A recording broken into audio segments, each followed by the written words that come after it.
बहुत बहुत शुक्रिया, thank you so much. Hathras की घटना बहुत बहुत ही दुखद है, बहुत दुखद। जितना भी कहा जाए, 121 लोगों की मौत, देश दुनिया से शोक संदेश, प्रधानमंत्री, गृह मंत्री, मुख्यमंत्री, तमाम जगहों के शोक संदेश, शोक संतप्त परिवार जिन्होंने खोया, उनके प्रति गहरी संवेदना। मैं आप सबसे आज एक निवेदन करना, बड़ी बड़ी बड़ी घटना है ये, बहुत बड़ी घटना। मैं एक निवेदन करना चाहता हूं कि आप 1 मिनट के लिए यहाँ पे थोड़े लोग चुपचाप खड़े हो जाएंगे तो मुझे लगेगा कि परिवार के प्रति हमारी एक जिम्मेदारी बनती है। एक शोक संतप्त परिवार के लिए एक बात, एक संदेश जाएगा यहाँ से। जी बहुत बहुत शुक्रिया।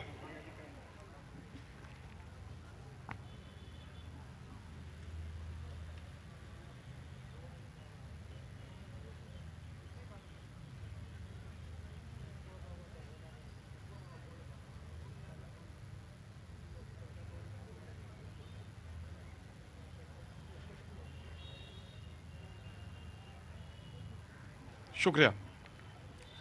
मैं डिबेट पे आऊं या डिबेट के हिस्से पे पहुंचूं, बातचीत के सिलसिले को, बैठिए, तशरीफ रखिए। डिबेट के हिस्से को आगे पकड़ूं, उसके ताने बाने को पकड़ूं, और आज पता भी नहीं है कि कितनी देर रहेगा ये, क्योंकि बारिश का समय है और आपको मालूम है खुले में शो होता है। लेकिन कोशिश है जितनी देर है शो उतनी देर हम आपसे बातचीत में जुड़े रहेंगे। आप सबका बहुत बहुत शुक्रिया। सबसे पहले मैं अमित कुमार सिंह के पास जाना चाहूंगा जो हाथरस में हैं, जहां यह घटना हुई। पहले उनसे बातचीत करके फिर मैं आप लोगों से बातचीत का सिलसिला जोड़ूंगा। दीपक बिष्ट जी जो मैनपुरी में है, मैनपुरी में जो नारायण साकार हरि जी का जो आश्रम है वहां पर वो उसके बाहर मौजूद हैं, और दीपक बिष्ट मैनपुरी में, और अमित कुमार जी जो हैं हाथरस में, दोनों हमारे सहयोगी मौजूद हैं। मैं सबसे पहले अमित से जानना चाहूंगा कि अमित, इस वक्त उपचार पे कितने लोग हैं अगर जानकारी हो, और जहां पे आप ये हादसा हुआ वहां मौजूद हैं, उसको लेकर अगर कोई नया पहलू आप यहां डायमेंशन जोड़ना चाहें तो जोड़ें, हम सारे लोग सुनना चाहते हैं। जी ऑडियो।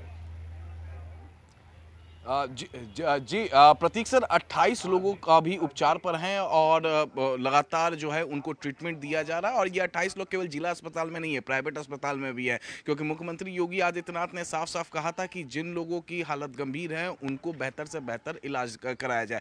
कल जैसे ही ये हादसा हुआ था, भगदड़ हुई थी, 121 लोगों की मौत की सूचना आई थी। शुरुआत में 27 है, फिर 50 हुआ, 60 हुआ, फिर 80 हुआ, फिर 100 से ज्यादा हुआ। आखिरकार आज जो है 121 पर आके फुल स्टॉप लगा है। उस पर मुख्यमंत्री ने एक हाई लेवल कमेटी का गठन किया था और 24 घंटे में जांच रिपोर्ट मुख्यमंत्री ने खुद मांगा था। एडीजी जोन आगरा जो है वो इस कमेटी को हेड कर रहे थे। अब से महज 1 घंटे के अंदर जो है ये रिपोर्ट जो है मुख्यमंत्री के टेबल पर पहुंच जाएगी। अमित, ये सारे पहलू, इन सारे पहलुओं से लोग, अमित, इन सारे पहलुओं से लोग सुन रहे हैं। मैं चाहूंगा कि कोई ऐसा डायमेंशन, जो कोई ऐसी लाइन जिसको आप खींचना चाहें, खास तौर से ये जो घटना हुई जिसमें लगता है कि ये चूक का ये मामला था, तो कहां चूक का मामला था, इसको अगर आप इलाबोरेट करना चाहें तो कर सकते हैं।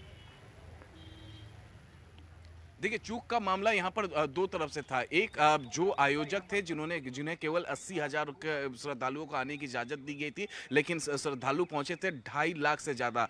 आयोजकों को तुरंत पुलिस को जानकारी दे देनी चाहिए थी कि उनके पास श्रद्धालु काफी ज्यादा तादाद में पहुंचे हैं, लिहाजा पूरी व्यवस्था की जाए, लेकिन इस तरीके से हुआ नहीं। दूसरी तरफ प्रशासन की तरफ से भी कहीं ना कहीं चूक हुई है, क्योंकि प्रशासन की LIU यूनिट होती है, उन्हें पता लेना चाहिए था। बीट अफसर होता है कि काफी ज्यादा तादाद में वहां पर श्रद्धालु इकट्ठा हुआ है। तो जब बाबा वहां से निकले और बाबा के पैरों की जो मिट्टी लेने के लिए जब श्रद्धालु वहां पर झुके तो और पीछे से जो भीड़ आई, तो वहीं पर जो है वो भगदड़ शुरू हुआ और लोगों की जान गई। तो ये सबसे बड़ा पहलू है। दूसरी बड़ी पहलू, जिस बाबा को सुनने के लिए उनके अनुयायी पहुंचे थे, वो बाबा कहां हैं? इस हादसे के बाद से बाबा का कोई अता पता नहीं है। मोबाइल फोन उनका स्विच ऑफ है। बताया यह जा रहा है कि मैनपुरी, उसी पहलू पे जा रहा हूं मैं उसी पहलू पे जा रहा हूं। देखिए, दो चीजें बहुत महत्वपूर्ण है। दीपक, मैं आप ही के पास आ रहा हूं, प्रश्न ओपन कर रहा हूं मैं आप ही के लिए। एक होती है भीड़ और एक होते हैं श्रद्धालु। जो मौजूद थे वहां पे वो श्रद्धालु थे, और भीड़ जो होती है वो ऐसा तंत्र, जैसे मैं, अगर आप कहें कि कोई इसका उदाहरण इस समय तुरंत दे दे तो मुश्किल होगा मेरे लिए। लेकिन हाँ, भीड़ वो हो सकती है जो तमाशबीन बनी रहे या जिसका कोई चेहरा ना हो। मोटे तौर पे इसको ऐसे कह देते हैं कि कोई घटना हो रही है और दुर्घटना हो रही है, आप खड़े हैं, लेकिन वहां पर श्रद्धालु थे, बेबस नजर आए, और बेबसी का ये आलम कि ठीक से इलाज तक, अस्पताल तक नहीं पहुंच पाए, बाहर एक ढेर की तरह रख दिए गया, और वो श्रद्धालु थे। मैं दीपक आपके पास आना चाहता हूं, जहां आप मौजूद हैं वो आश्रम के बाहर का स्थिति है। खास तौर से क्या कहा जा रहा है, लोकेशन, बाबा की लोकेशन को लेकर क्या जा रहा है, और क्या सूचना है फर्स्ट हैंड जिस पर कि कहा गया कि प्राथमिक जो है FIR जो है उसको ब्रॉडर करेंगे, जैसे जैसे डेवलप होगा केस उसको आगे बढ़ाते जाएंगे। तो इसको इलाबोरेट करिए, जो लोग जानना चाहते हैं कि 121 लोगों की मौत हुई है, देश दुनिया से शोक संदेश है इस पर। दीपक बिष्ट। जी बिल्कुल, देखिए जिस तरह से अब तक एफआईआर हुई है वो उन आयोजकों के खिलाफ हुई है जो आयोजक जिन्होंने इस तरह का सत्संग करवाया था, क्योंकि बाबा हमेशा अपना नाम ना लेकर दूसरे आयोजक तैयार करते हैं, जो उनकी टीम बनाई गई है, और उस टीम का पूरा जिम्मा होता है कि वो जगह जगह पर सत्संग करें। उसके लिए एक कैपेसिटी होती है जो पुलिस प्रशासन को लॉ एंड ऑर्डर संभालने के लिए दी जाती है कि 80,000 लोगों की स्ट्रेंथ होगी, और उसके बावजूद तकरीबन 2.5 लाख लोग उस सत्संग में पहुँचे। और उसका नतीजा ये निकला कि जो वॉलंटियर्स जिनकी वॉलंटियर्स की क्षमता होती है, क्योंकि हमेशा पुलिस ये भी कहती है कि ये वॉलंटियर्स होने चाहिए, अगर आपकी भीड़ ज़्यादा है तो उसको संभालने वाले लोग होने चाहिए।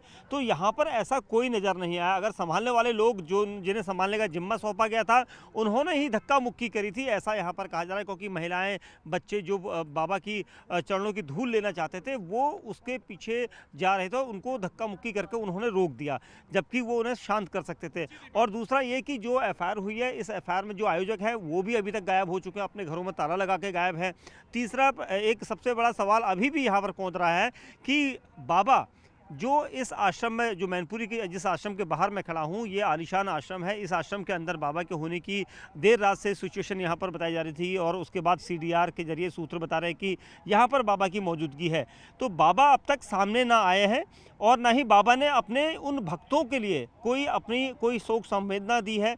एक मोबाइल फ़ोन वीडियो के जरिए वो दे सकते थे, वो सामने नहीं आए। 121 लोगों की दर्दनाक मौत हो जाती। वो 121 वो लोग हैं जो उनके खुद के सत्संग में शामिल होने आए थे, उनके लिए उनका दर्द किस तरह का है ये अब सामने दिख रहा है। वो अभी तक अपना कोई भी ऐसा बयान सामने नहीं लाए, ना ही वो पुलिस के साथ मौजूद हैं। तो हालांकि एफआईआर में उनका नाम नहीं है, लेकिन देर सवेर ऐसा जरूरी नहीं है कि उनका नाम नहीं आएगा। अगर जांच आगे बढ़ेगी, जिस तरह से जांच चल रही है, तो उसके बाद उनका नाम भी यहाँ पर आ सकता है। और देखिए, इतना बड़ा आलीशान महल यहाँ पर बनाया गया है। मैंने दृश्य देखा, वो दृश्य देखा। मैं आपके पास, आप दोनों का बहुत बहुत शुक्रिया, लेकिन मैं आपके पास बीच में एक बार फिर से कोशिश करेंगे, जब डिबेट आगे बढ़ेगी तो मैं आपके पास आने की कोशिश करूंगा।